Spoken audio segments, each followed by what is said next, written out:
இவங்க வந்து சுற்றுச்சூழலுக்கு மாசு விளைவிக்கக்கூடிய அல்லது மக்களின் வாழ்வாதாரத்துக்கு பங்கம் விளைவிக்கக்கூடிய எந்த விதமான திட்டம் வரும் பொழுதும் தைரியமாக தனி ஆளாக நின்று குரல் கொடுத்து கொண்டு வந்தவர். அதை ஊடகங்கள் கவனித்திருக்கும். சூழலை பற்றி கவலையுற்றவர்கள் அனைவருக்குமே இவர் ஒரு முக்கிய குரலாக அவர்கள் நினைக்கிறார்கள். இப்பொழுது அவர்கள் மக்கள் நீதி மையத்தில் இணைந்திருக்கிறார்கள். இது போன்றவர்களுடனும் கலந்தாலோசித்து ஒரு ஈக்யூ பாய்ஸ் என்று சொல்லுவார்கள், நடுவு நிலைமை. அதாவது நமக்கு பெரிய இண்டஸ்ட்ரீஸும் வேணும், அதே நேரத்தில் விவசாயம் எந்த விதத்திலும் கெட்டு போகக்கூடாது, சுற்றுச்சூழல் எந்த விதத்திலும் கெட்டு போகக்கூடாது என்பதற்கான சில திட்டங்களை, அழுத்தமான சட்டங்களை கொண்டு வருவதற்கான ஏற்பாடுகளையும் எங்கள் வழிமுறைகளையும் உங்களுக்கு சொல்ல கடமைப்பட்டிருக்கிறோம், ஆசைப்படுகிறோம். அதை உங்களுக்கு சந்தோஷ் பாபு அவர்கள் வாசித்து காட்டுவார்கள். எங்களுடைய தலைவர் அவர்கள் காஞ்சிபுரத்தில் 7 அம்ச திட்டம் எக்கானமிக்கும் கவர்னன்ஸுக்கும் அனௌன்ஸ் பண்ணோம். அதுக்கப்புறம் இன்னைக்கு சுற்றுச்சூழல் பாதுகாப்பு வாக்குறுதிகள் 7 அம்ச திட்டம் இன்னைக்கு அனௌன்ஸ் பண்றோம். சுழற்சி பொருளாதாரத்தை நிறுவத்தல், அதாவது சர்க்குலர் எக்கானமின்னு சொல்லுவாங்க. சர்க்குலர் எக்கானமின்னு சொல்லியா நம்ம இப்போ ஆக்சுவலி இப்போ என்ன பண்றாங்க, எக்ஸ்ட்ராக்ட், ப்ரொடியூஸ் அண்ட் வேஸ்ட். இதனால தானே சுற்றுச்சூழல் பாதிக்கப்படுகிறது. இது இல்லாம recycle, reuse and repair and அதுதானே நம்ம சொல்றோம். ஸோ அது படிக்கிறேன். நீர், நெகிழி மற்றும் மீன் கழிவுகளை மறுசுழற்சி செய்து மறுபயன்படுத்த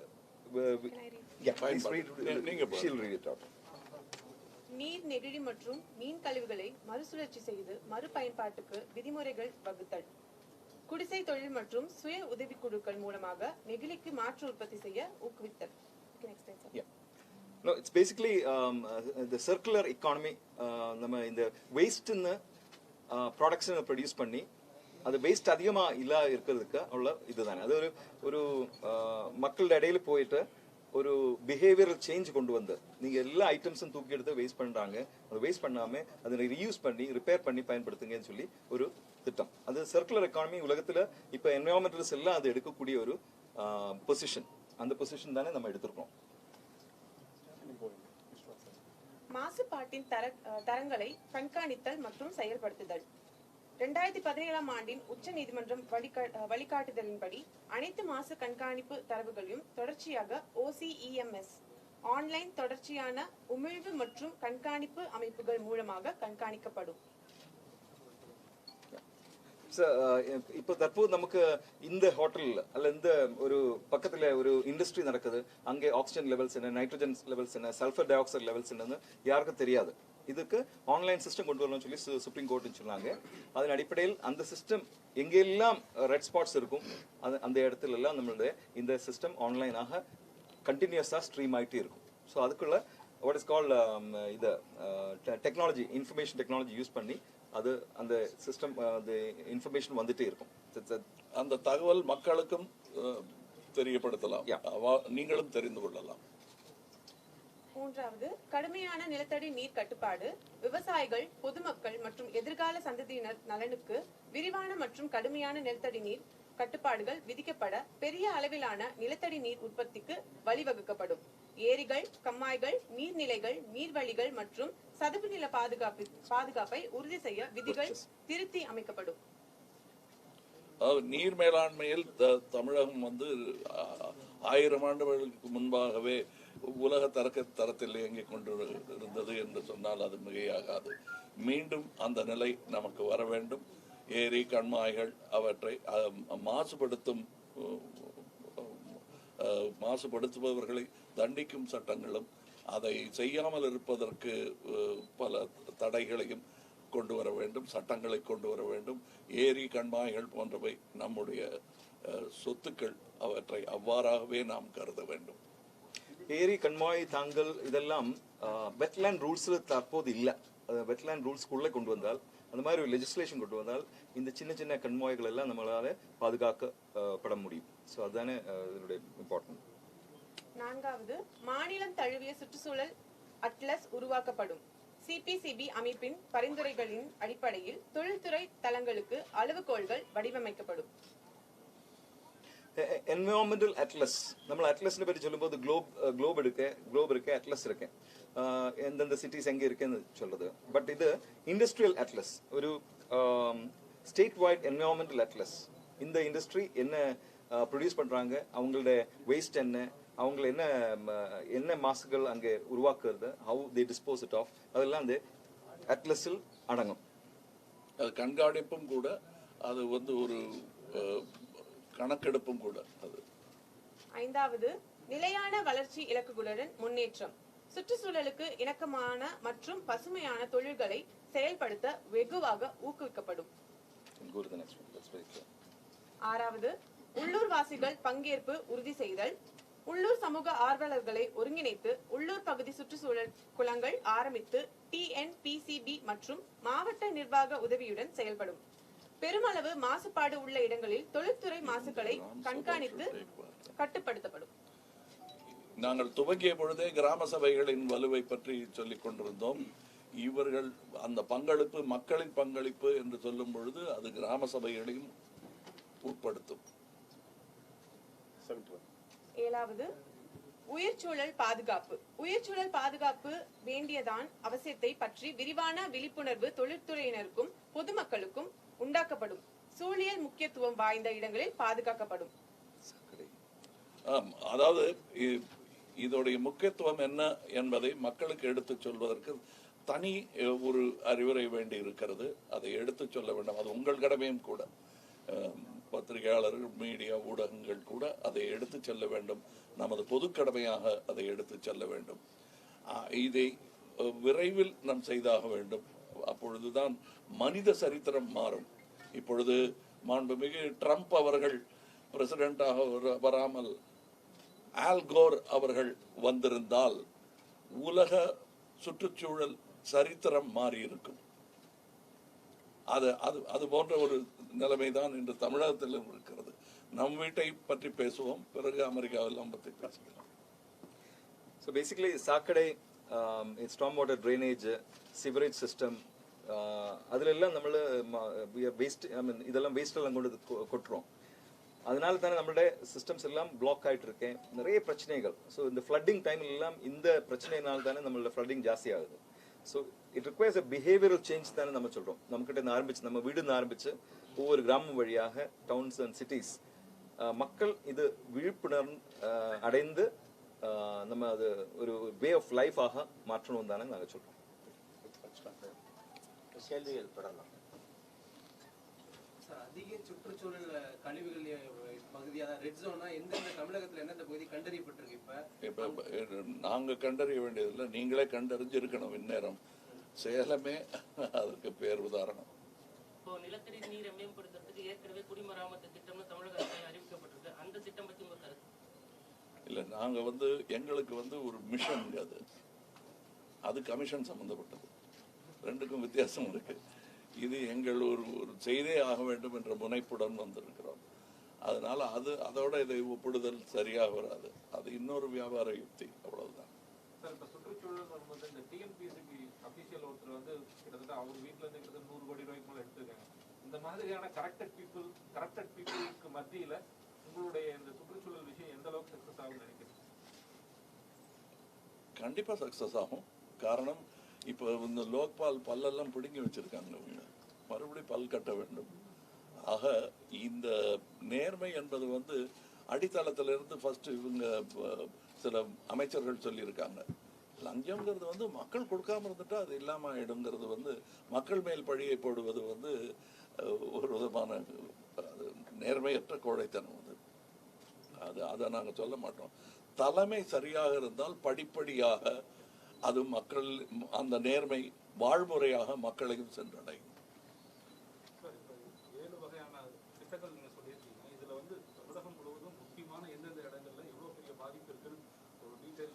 அதான் நான் சொன்னேனே, சேலம் இப்ப நம்ம பேசிக்கிட்டு இருக்கிற இடமே ஒரு குறிப்பிட்ட இடம். நான் இப்போ சுற்றுப்பயணம் 3-4 கட்டங்களாக சுற்றி கொண்டு வருகிறோம். எந்த ஊர்லுமே பாதாள சாக்கடைகள் கட்டப்படவில்லை. எல்லாமே திறந்த வழி சாக்கடைகளாகத்தான் இருக்கிறது. எங்கு பார்த்தாலும் குப்பை, பிளாஸ்டிக், அது எங்க பார்த்தாலும் அது இருக்கு. அது தமிழகத்துக்கே வந்துவிட்ட ஒரு நோய். அதை தீர்க்க வேண்டியது நாம் அனைவரும் கடமை. முக்கியமாக ஊடகங்கள் அதை பற்றி துப்பறிந்து சொல்ல வேண்டும் அரசுக்கு. ஆமா, அதே மாதிரி இப்ப தமிழகம் முழுவதும் சுற்றுச்சூழல் இந்த இடங்கள்ல இது மிகப்பெரிய அளவுல இவ்வளவு பாதிப்பு இருக்குன்னு ஒரு பட்டியல் கண்டிப்பா இருக்கு. அது இப்ப நீங்களே சொல்லுங்க. சரி, நீங்க கேட்ட கேள்விக்கு பதிலா நான் உங்ககிட்ட ஒரே ஒரு கேள்வி கேட்டுக்கிறேன். நான் ஒரு விஷயத்த சொல்றேன், ஒரு இடத்த பத்தி நான் சொல்ல போறேன். இது ஒரு நீர்நிலை. இந்த இடத்துல நிறைய குப்பைகள் மற்றும் நிறைய பொல்யூஷன் சம்பந்தப்பட்ட விஷயம் நடந்துட்டு இருக்கு. மக்களுக்கு தெரிஞ்சும் இது நடக்குது. அந்த இடம் எது உங்களால சொல்ல முடியுமா? அந்த நீர்நிலை எது உங்களால சொல்ல முடியுமா? அதுதான் நானும் சொல்றேன். அனைத்து நீர்நிலைகளும் மாசுபடுத்தப்பட்டது, அனைத்து மண்ணுமே அழிக்கப்பட்டது, விவசாயமே இப்ப கேள்விக்குறி அப்படிங்கிற நிலைமையில தான் போயிட்டு இருக்கு. சோ குறிப்பிட்ட இந்த ஜோன்ல தான் பிரச்சனை நம்மளால சொல்ல முடியாது. கால் வைக்கிற ஒவ்வொரு அடியிலும் பிரச்சனை இருக்கு. அந்த பிரச்சனைக்கு தான் நம்ம ஒரு தீர்வு கொண்டு வரணும்னு சொல்றோம். அதுக்கு தான் உங்க எல்லாரோட ஹெல்ப்பும் எங்களுக்கு தேவை. சார், குறிப்பா சென்னையில இந்த சதுப்பு நிலங்கள் 100க்கு 90% அழிக்கப்பட்டிருக்கு. சதுப்பு நிலம் மீட்கிறதுக்கு ஏதாவது தனி திட்டங்கள் ஏதாவது வச்சிருக்கீங்களா? திட்டங்கள்ங்கிறது சட்டங்கள் போட்டா தான் அந்த திட்டங்கள் நடக்கும். இப்ப பல பேர் போராடிட்டு இருக்காங்க, அவை எல்லாம் காக்கப்பட வேண்டும் என்று. அதுல ஒரு போராளி தான் இங்க உட்கார்ந்து இருக்கிற இந்த அம்மா. அவங்க அது தனியாக அவர்கள் குரல் கொடுத்து இன்னமும் வேகமாக அதை செயல்படுத்த வேண்டும்ங்கிறதுக்காக தான் இங்க இணைஞ்சிருக்காங்க. நீர் மாசு இது ரெண்டுமே பாத்தீங்கன்னா பெரிய பெரிய தொழிற்சாலை, அந்த ஆலை உரிமையாளர்கள் தான் இதுக்கு காரணமா தான் பொதுவா நாங்க களத்துல பார்த்திருக்கோம். அவர்கள் மேல நடவடிக்கை எடுக்கிறதுக்கு என்ன மாதிரியான வழி இருக்கு? அதாவது அவர்கிட்ட காசை வாங்கிட்டு அவங்களுக்கு இஷ்டப்பட்ட இடத்துல அதை கொடுத்துட்டு அப்புறம் நடவடிக்கை எடுக்கிறது என்பது தன் குற்றத்தை அவர்கள் பால் சுமத்துவதாகத்தான் ஆகுமே தவிர, ஆரம்பத்திலிருந்தே அதோடைய மானிட்டரிங் கரெக்டாக இருந்து இது ரெட் ஜோன், இங்க நீங்க வரக்கூடாது என்பதை அழுத்தி சொல்ல மறந்து, அதுதான் அந்த மிஷனுக்கும் கமிஷனுக்கும் உள்ள வித்தியாசம். அதுதாங்க. ரூல்ஸ் எல்லாம் இருக்கு. as of now ரூல்ஸ் எல்லாம் நல்லா இருக்கு. ரூல்ஸ் பின்பற்றப்படவில்லை. அதுக்கு காரணம் தானே சார் சொல்லியது. So with your permission, if they are able to follow the given parameters, அவங்களுக்கு கொடுக்கப்பட்ட அந்த பர்టిక్యులர் இண்டஸ்ட்ரி கொடுக்கப்பட்ட பாராமீட்டர்ஸ்க்குள்ள அவங்களால ஆபரேட் பண்ண முடிஞ்சதுன்னா we don't want to know. ஏன்னா இண்டஸ்ட்ரியும் தேவை, நமக்கு எல்லா விதமான வளங்களும் இருக்கணும்.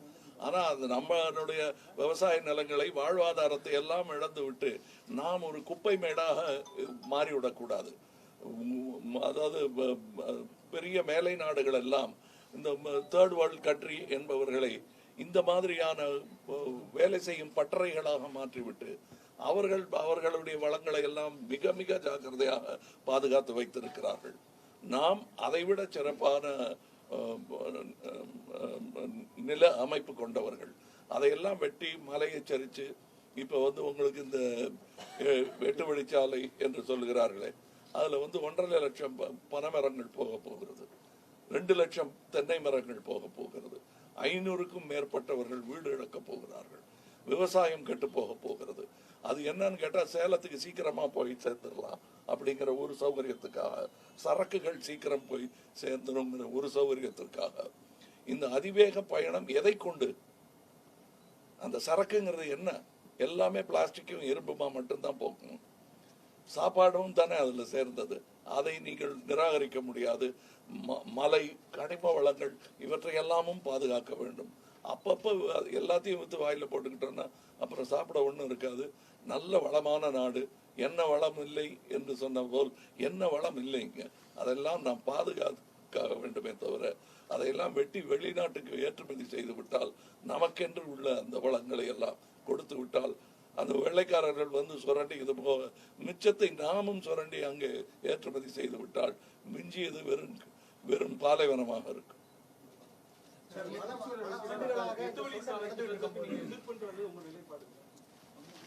ஆமாங்க, அதுல ஒன்றும் டவுட்டே கிடையாது. அதாவது வழி வேண்டும், சாலை வேண்டும்.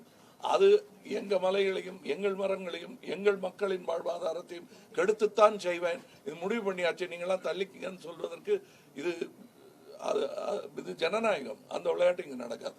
சார், பல ஆண்டுகளாக இந்த மாதிரி சொல்ற கனிம வளமும் மரங்களும் வெட்டி இது பண்ண போகிறது. இவ்வளவு நாளும் பொறுத்துக்கிட்டு இருந்த கமலஹாசன் அரசியல் கட்சி தோக்கினதுக்கு அப்புறம் இந்த பிரச்சனை கையில் எடுக்க காரணம் என்ன? இதற்கும் முன்னாடி எடுத்திருக்கோங்க. ஆனா என் குரலை இந்த மாதிரி கொண்டு வந்து கேட்க முடியல, நீங்க உட்கார்ந்து கேட்கல. ஏன்னா நான் வரும்போது அவருக்கு வெறும் கமலஹாசன் நடிகன் சொல்றாரு, அது யாராவது தலைவர் சொன்னா கேட்போம் அப்படின்னு நீங்க இருந்ததுனால நான் தலைவனாக மாறினேன். நினைக்கிறது இல்ல, செய்ய ஆரம்பிச்சுட்டோம். நீங்களும் நினைக்கணுங்கிறது மட்டும்தான். சுற்றுச்சூழல் அறிக்கை 2020ல அரசு தனியார் தொழிற்சாலைகளுக்கு ஆதரவா நிறைய சட்டங்கள் இருக்கு. அதை கொண்டுட்டு வரதுக்கு மத்திய அரசு ரொம்ப தீவிரமா இருக்கு. அதை நீங்க எப்படி எதிர்கொள்ள போறீங்க? அதான் தொழிற்சாலைகள் வேணுங்க, ஆலைகள் செய்வோம், சாலைகள் செய்வோம், அதெல்லாம் ஓகே. அது மக்கள் மேல, அது மக்கள் உயிர் பலிக்கு நடுவில் அதை செய்வோம். ஒழுங்கா அவங்க அந்த இவர் சொன்ன அந்த சட்ட திட்டங்களை எல்லாம் பின்பற்றி இருந்தால் தூத்துக்குடியில் 13 பிள்ளைகள் என் பிள்ளைகள் செத்திருக்க வேண்டிய அவசியம் இல்லை. ஜனங்கள் லஞ்சம் கொடுக்குறாங்க, அதனால நாங்க வாங்குறோம்னு சொல்லி குறைச்சோம் அப்படின்னீங்க. இப்போ உங்க ஆட்சியில வந்து லஞ்சம் வாங்குவீங்களா, வாங்க மாட்டீங்களா, இல்ல கரப்ஷன் ஒழிப்பீங்களா? நீங்க என்ன வியாபாரம் பேசுறீங்க? கையில காசை வச்சுட்டு வாங்குவீங்களா மாட்டீங்களாங்கிற மாதிரி இருக்கு. எங்களையும் கெடுத்துருவீங்க போல இருக்கேன். மாட்டோம், வாங்க மாட்டோம். நீங்க வெளியிட்ட லஞ்ச பட்டியலையே வந்து நீங்க குறிப்பிட்டது ரொம்ப கம்மியான தொகை அப்படின்னு சொல்றாங்க. அது அனுபவஸ்தர்கள் சொல்றது, எனக்கு தெரிஞ்சது கேள்விப்பட்டது தான். அனுபவஸ்தர்கள் சொல்றதை தான் கேட்கணும். ஏன்னா அனுபவிச்சவங்க அந்த வலியை அனுபவித்தவர்கள் சொல்வது தான் சரியா இருக்கும். முன்ன பின்ன இருந்தா மன்னிச்சுங்க, பிழைக்கானதை மன்னித்துக் கொண்டு பாக்கியை நீக்குங்கள் மகாராஜா தான்.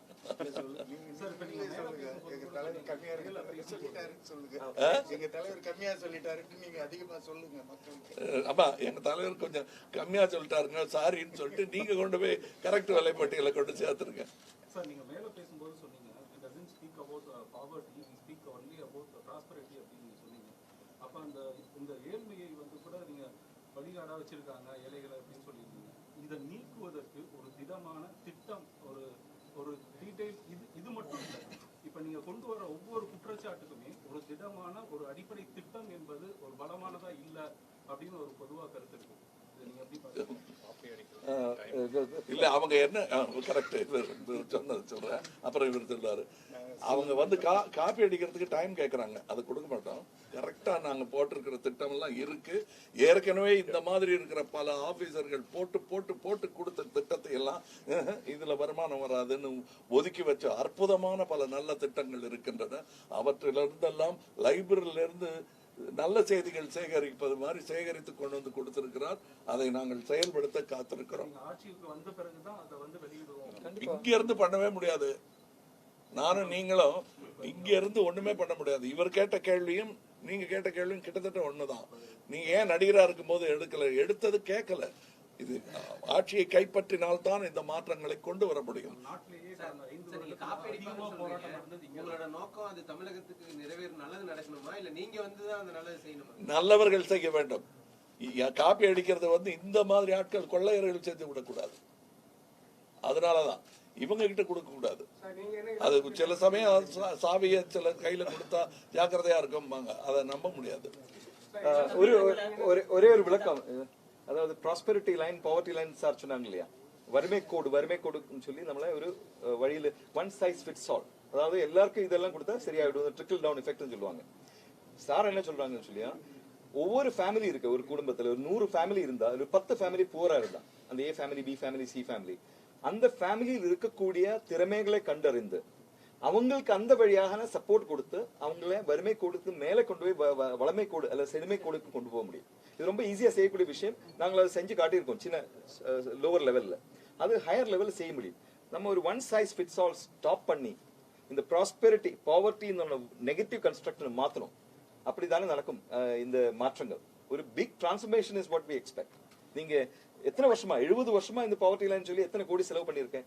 அதுல ஒரு 0.0001% கொடுத்தா நம்ம இந்த ப்ராஸ்பெரிட்டி லைன்ல கொண்டு போயிடலாம். அந்த ஒரு ஸ்ட்ராட்டஜிக் ஷிஃப்ட் தானே தலைவர் சொல்றேன். பொங்கல் பரிசுக்கு போன அரசியல் களத்துல மாற்றத்தை ஏற்படுத்துமா?